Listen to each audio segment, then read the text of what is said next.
Hi friends, I hope you all are well. If you have been following my channel in the past, I had created one video to integrate Stripe with Laravel. After that video, I received a few requests uh, to demonstrate how the same functionality will work with, let us say, any other framework or maybe the core PHP. So today I'm going to cover this topic. Recently, I have had a chance to work on Stripe with a non-Laravel framework. I would say a core PHP thing. So I thought that maybe I'll share the same information with you, so that people who are seeking for this information as to how they can integrate core PHP with Stripe, uh, they can learn from this video. This is not only important for those who are willing to implement Stripe with core PHP, or for that matter any other PHP framework, but for them as well who are working on PHP APIs and that they have to integrate some front-end framework, for example React.js, for example Vue.js, or any other front-end framework for that matter. So this video is going to play an important role for them as well, as I'm going to get to a very basic level of Stripe implementation, in which we are going to see the pure JavaScript implementation of Stripe framework and pure PHP implementation of handling those requests in PHP and getting all the status details from Stripe. Without wasting any further time, let's get into the code. So I have created this folder here, PHP Stripe, and what I have done is I have installed Stripe PHP library, which is the official PHP library. Let me show you the composer file here. As you can see, there is nothing else other than Stripe PHP library. Now let me open my VS Code editor to show you the details of this entire structure. Here I have two files. One is this Frontend, in which we are gonna accept the card details from the user, and then we have one PHP file which will handle all these requests and then communicate with Stripe. I mean, this file is also going to communicate with Stripe at some level. So let's get into this and then try to understand how this is primarily going to work.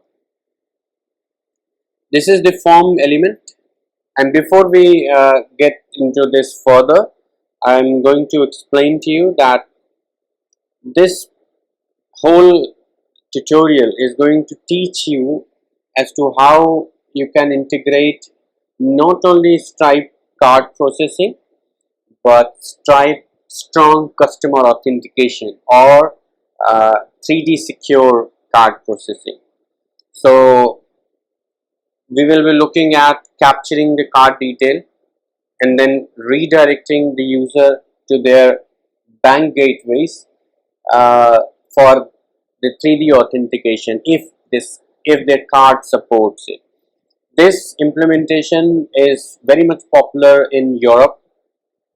It's already implemented in India and many other countries for the security reasons. So it's very important to understand this, and without implementing 3D secure card processing, I believe this Stripe implementation is incomplete.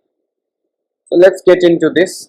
This is the form element. Here, I mean, we just have a blank div here, which is the card element, and within this div environment, Stripe is going to inject the credit card form. So and for that we have this Stripe library that I have implemented here. We have this public key that I have added here. You can log on, you can create a demo account with Stripe and get your own public key. So public key is that something that we are going to use in the JavaScript file, and then we will have another key which is called the secret key, which will reside at the backend and will be primarily responsible to process actual card charging with Stripe.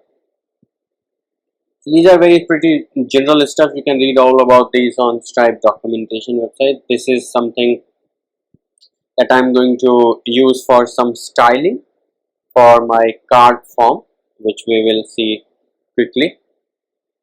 And then we have this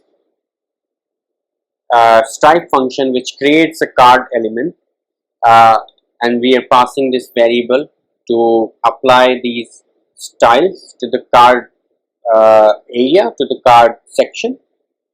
And then after creating this card element, we are going to mount this card element inside this div, this card element. And at this point of time, I would like to tell you, although I'm not an expert of React.js and Vue.js, I believe since this is a core JavaScript function, you can use these functions very easily in any of those frameworks. However, there are still libraries available for those frameworks, and you can check them out on Stripe's official documentation. But just to give you an understanding, if you are looking at this video and you are coming from a different background, it shouldn't be that difficult for you. Now I have created this variable, this form variable, out of this entire form section, and then I'm going to add a listener to this form which will listen to the submit event. And when someone clicks on this submit button, what we are going to do is we are going to create a payment method. Now this payment method is something, again, you can read about it on Stripe's official documentation, but just to give you an understanding of how this work is this: when you initiate a payment with Stripe, you create a payment method, and then that payment method is taken to the server level, and using this payment method we are going to charge that customer. So what this payment method does is that it simply accepts a card here, although there can be different types here, but right now I'm going to show you how a credit card is processed using Stripe. So this type is card, and then this card is the card element that is created here. So what this will do is this will pick up all the variables, all the information that the user would enter in the credit card form, and then process it to create the payment method. If you want to include the billing details, you can include it here. For example, name, billing addresses, and other basic details. So, and once this payment method is created, this Stripe payment method handler will take the control from here and then start processing the next step. What it does is simply, if there is any error, of course we can show the error in the way we want, but I've just left it for you. And in that, what we are going to do is we are going to send this payment method information to our PHP file, or for example any other file for that matter. This file will be responsible to handle the backend processing.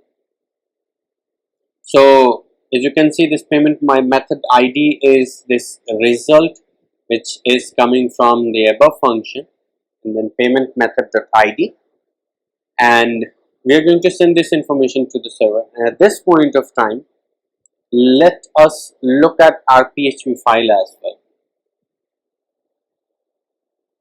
As you can see,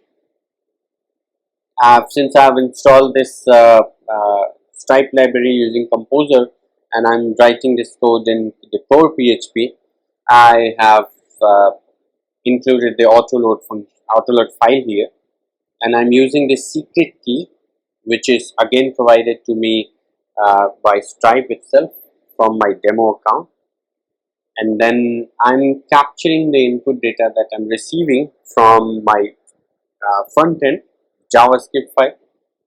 This is the normal way to accept the JSON input request, and after that I've just decoded it, and then here the main game starts.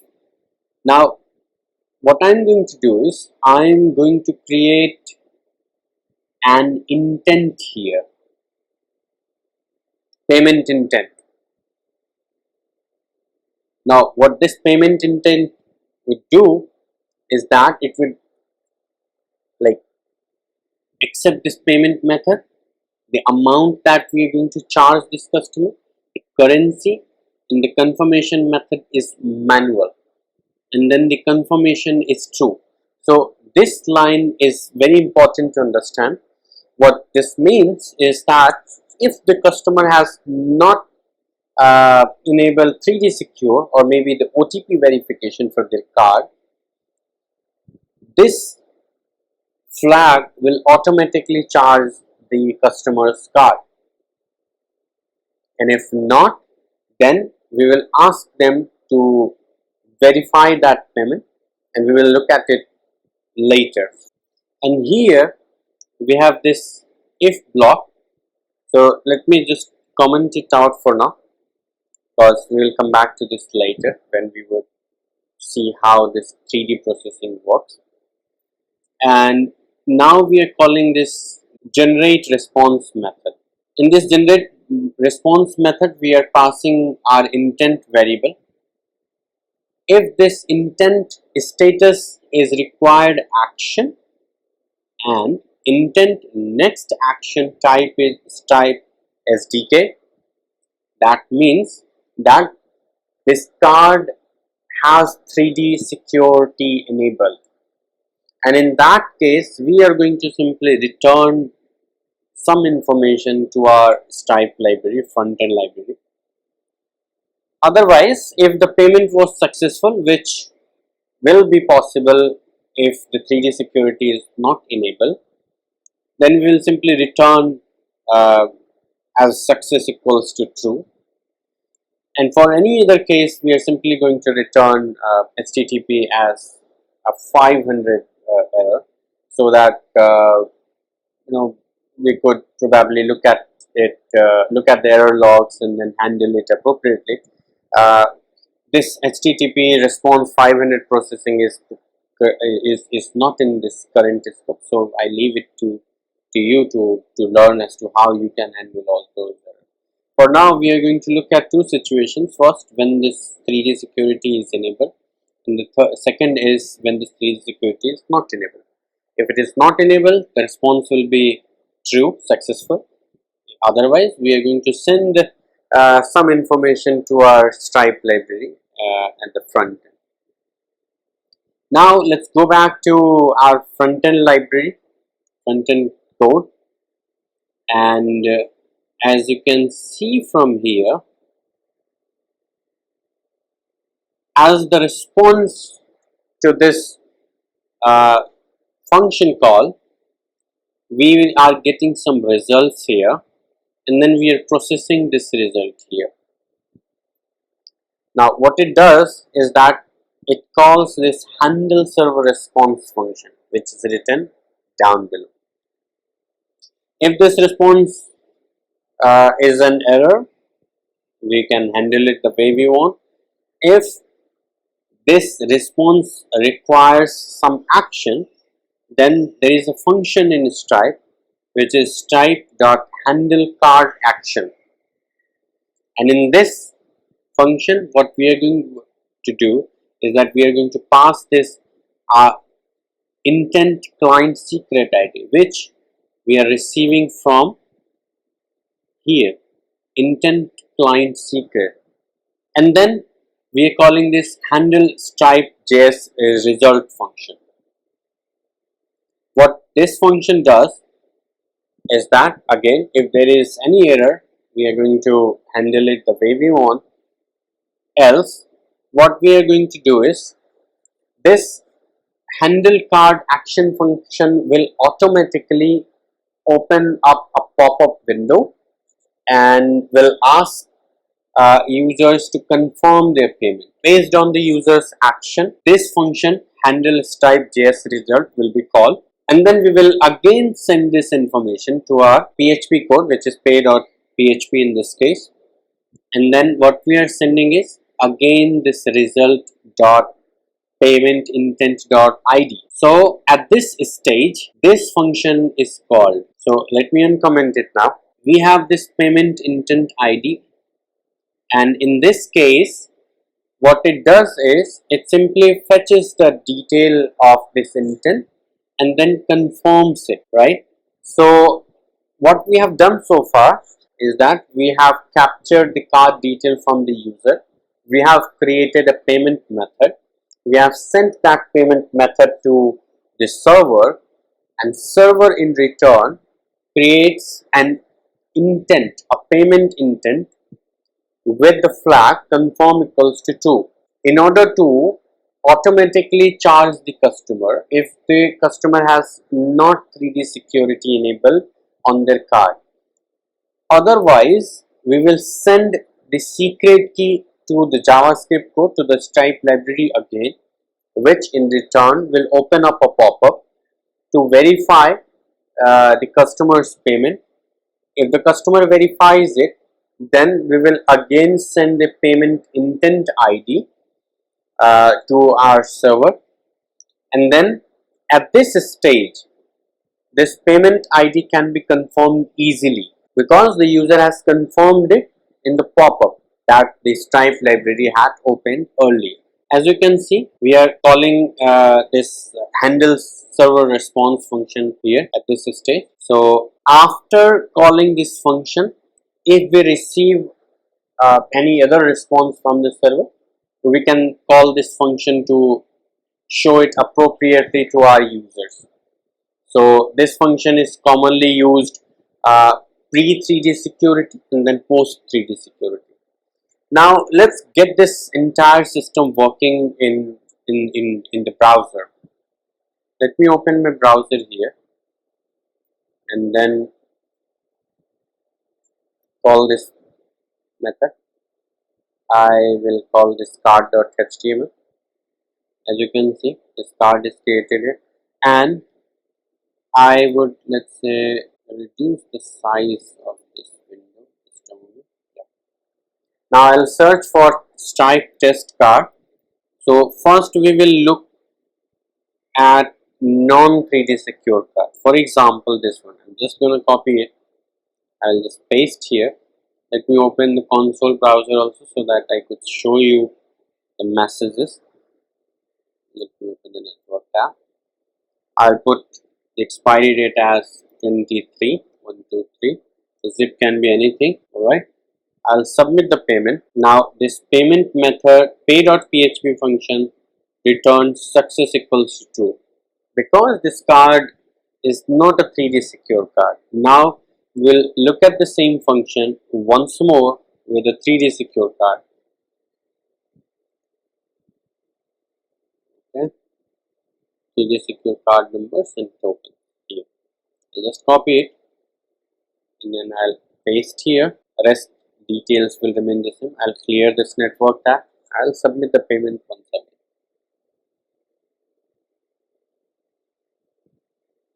Okay. As you can see, this was a Visa card, so this pop-up is showing up here. So let me show you the response from pay.php file. You see this payment intent client secret. So we are sending this information require action equals to true along with this client secret data. which is then processed here by Stripe. So I'll press on complete.